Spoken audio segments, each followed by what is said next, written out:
Hi everyone, today I'm going to show you how to hardwire a radar detector into your Porsche using two methods, a mirror tap as well as a hardwire into the fuse box. Now I'm going to show you two ways because I started doing the tap method and I realized that I don't have an auto dimming mirror, so I cannot tap into the mirror, which means I have to run wires into the fuse box. So the rule of thumb is if you have a self-dimming mirror, you can tap into the mirror. If you don't, unfortunately, you have to run a wire to the fuse box. But I'm going to show you how to disassemble everything to get to the mirror tap assembly. And then I'm also going to show you how to run the wire into and wire it up into the fuse box. Now the products today we're going to be using are the following. I've got my Uniden R3. I've got my mirror tap, which has two different endings. So if you have thicker connectors, it's got those, and if it's got thinner connectors, it's got those. I'm also using a hardwire kit, which comes with a pretty useful tool, a couple of different endings, fuses and whatnot. And I'm also using, this is the best thing, a blend mount. If you don't have one, you owe it to yourself. And actually, I do have 12% off, so I'm gonna link it down in the description. So if you order it from the website, you get 12% off. You just use that code. I did that when I ordered it, and it's a fantastic mount. I use it. I have the same mount on two of my other cars. I actually have the same mount, and I have the same radar detector because this combination is absolutely fantastic. It's high quality. It looks great. It works fantastic. And it fits sort of the high quality interior that these Porsches have. First thing we need to do is separate this piece. You can use your hands or you can use some sort of a trim tool. I always rely on my trim tool, and this simply separates. See, there you go. You stick it inside and it'll separate. And it comes right out. Next, we have to remove this trim piece, and you kind of have to put it away from the windshield. It's better to use your fingers because it's held using clips, and the last thing you want to do is put something against your windshield and crack it. There we go. Okay, so this made things a lot easier. First, you separate it in the middle, and then this allows you to sort of pull it away a lot easier.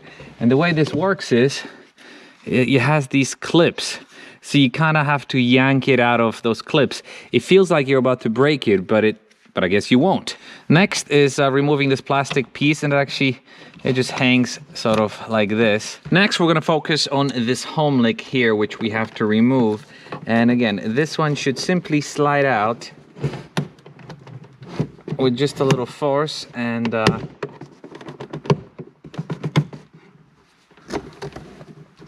tool. There we go. Ugh.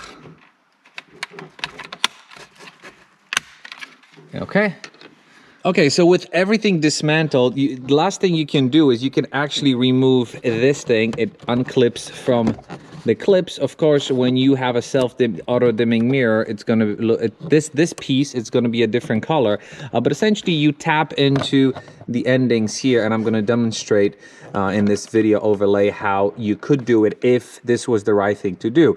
So red would tap into blue, and black would tap into brown, and you would get the power. You would snake the cables through here and close everything back up, and you would be good to go.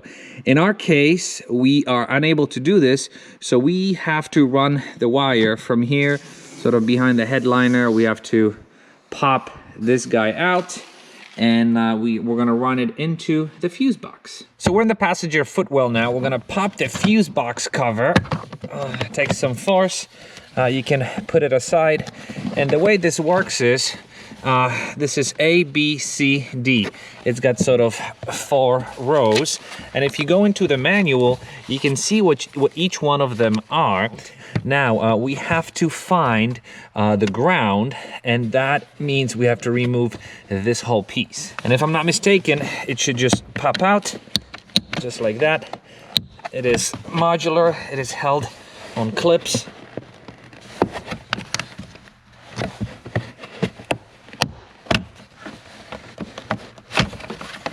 But we might as well continue removing it. So there's this little plastic here that should be just popped out. But you know what? For our purposes and to make the install simple, we're not gonna remove it completely, and I'll show you why later.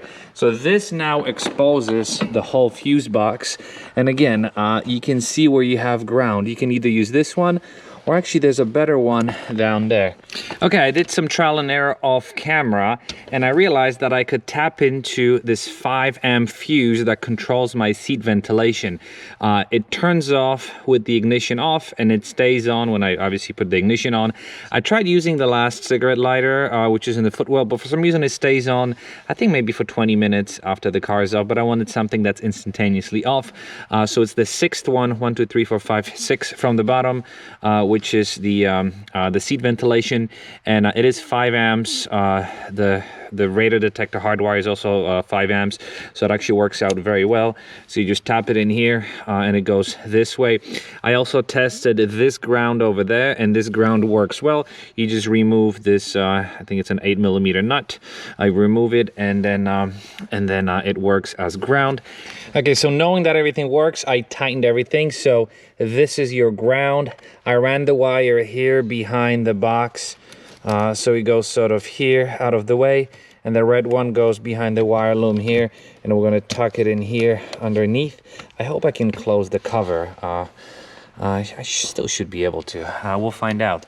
And then the idea is to snake all these wires up here, and I'm starting from this point because I'm going to hide the excess right in there, just in case I have extras. I think that's going to be the cleanest way, as opposed to hiding the extras here. So that's why, so this is the plastic. We're going to run it here. We're going to run it along the side. And then here, it's also important, and I've done this in each one of my cars, to not run it over the airbag, because the airbag, I'm pretty sure this thing has an airbag here. But if it does have an airbag, so, you know, if your car has an airbag here, you don't want to go over the airbag. You want to go under the airbag, and then we're going to tuck it on the headliner and bring it up there. So right over here, I actually zip tied it into this wire loom, just in case I yank it by accident, nothing comes out. And now we can just simply start tucking everything under this rubber. What you could do is you could just pull this A-pillar off, and you know what? We do not have an airbag. So if you do have an airbag, you have to worry about running the cable. But if you do not have an airbag like this guy, you can just hide it underneath and tuck it under the headliner. Okay, so I snaked the cable this way. It goes under the headliner here. And to tuck it under the headliner, I use this tool. Basically, I got it from this angle. I sort of pried it in there, and I tucked it, and tucked it on the headliner, and I was able to tuck it nice and clean. You see, you don't see anything here, because you can probably see from here. You see, the cable is tucked right inside.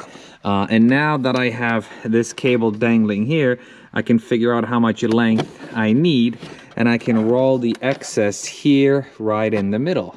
So the next step is installing this blend mount here, and yeah, this looks kind of messy. Don't worry about it for now. This blend mount comes with a couple of extra screws just in case you lose them, and it comes with an Allen key. You just loosen it out up here to open up the mouth, and then it's as simple as tightening it back in and aligning as you please.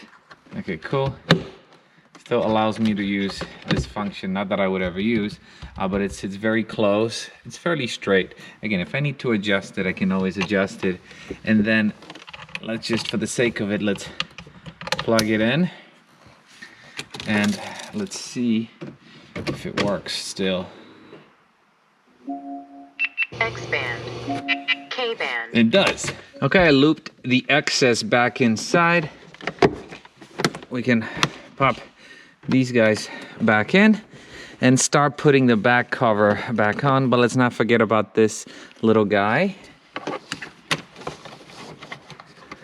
Next, these tricky pieces, and again, I'm gonna do it in 2 sections.